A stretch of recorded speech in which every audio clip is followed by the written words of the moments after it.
గుజరాత్లో ఒక పెద్ద బ్రిడ్జ్ కూలిపోయి 140 మంది చనిపోతే ఏ ఎన్టీఎస్ఏ పోదు, ఏజెన్సీ పోదు. కేటీఆర్ బీహార్లో 4 రోజులకి ఒక బ్రిడ్జ్ కూలిపోతున్నా అడిగే నాదుడే లేడు. అది తెలంగాణలో సుంకిసాల రిజైనింగ్ వాల్ కూలిపోయి 100 కోట్ల రూపాయలు నష్టం జరిగితే ఎన్టీఎస్ఏ రాడు, ఎవడు రాడు.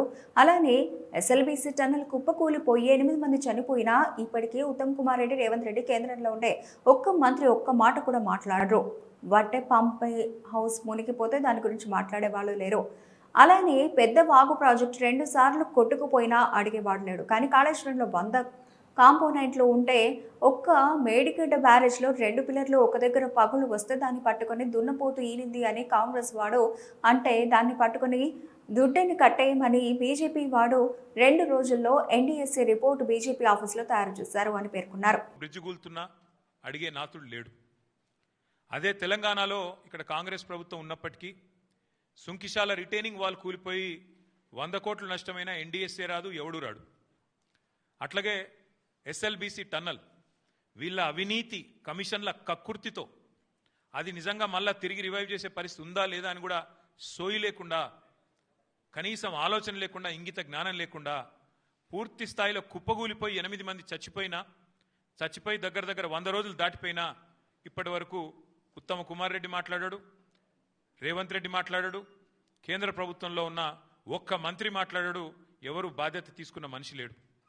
అట్లాగే వట్టెం పంప్ హౌస్ మునిగిపోయిన ఈ కాంగ్రెస్ ప్రభుత్వం వచ్చిన తర్వాత దాని గురించి మాట్లాడేటోడు లేడు.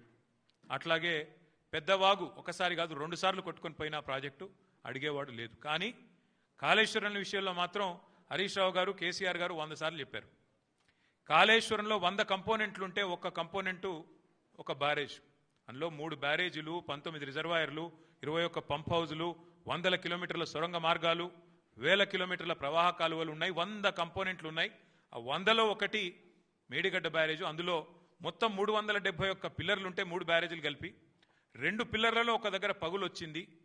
దాన్ని పట్టుకొని దున్నపోతూ ఈనింది అని కాంగ్రెస్ వాడంటే దుడ్డెను కట్టేయమని బీజేపీ వాడు 2 రోజుల్లో ఎన్డీఎస్ఏ రిపోర్ట్ అని వడ్డించి ఎన్డీఏ రిపోర్టు బీజేపీ ఆఫీసులో తయారు చేసి ప్రజల్ని భ్రమింపజేసే ప్రయత్నం చేసినారు. దానికి తిరుగులేని విధంగా ఎల్ఎన్టీ అనే సంస్థ ఏ సంస్థనైతే పార్లమెంట్ భవనం కట్టిందో, ఏ సంస్థనైతే కాంగ్రెస్ పార్టీ కేంద్ర కార్యాలయం కట్టిందో ఆ సంస్థ మొన్ననే స్పష్టంగా చెప్పింది, ఈ నివేదికను మేము తిరస్కరిస్తున్నాం. ఎన్డీఎస్ఏ రిపోర్టు ఇది చెత్తబుట్టలో పడేయడానికి తప్ప ఎందుకు పనికిరాని రిపోర్ట్ అని చెప్పినారు.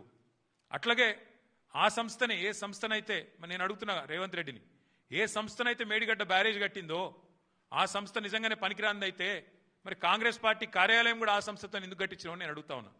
కాంగ్రెస్ పార్టీ కార్యాలయం కూడా తెలంగాణకి వెళ్ళిపోయిన మూటలతోనే కట్టిరు, మీరు అందరికి తెలుసు అది. అందుకే మేము అనేది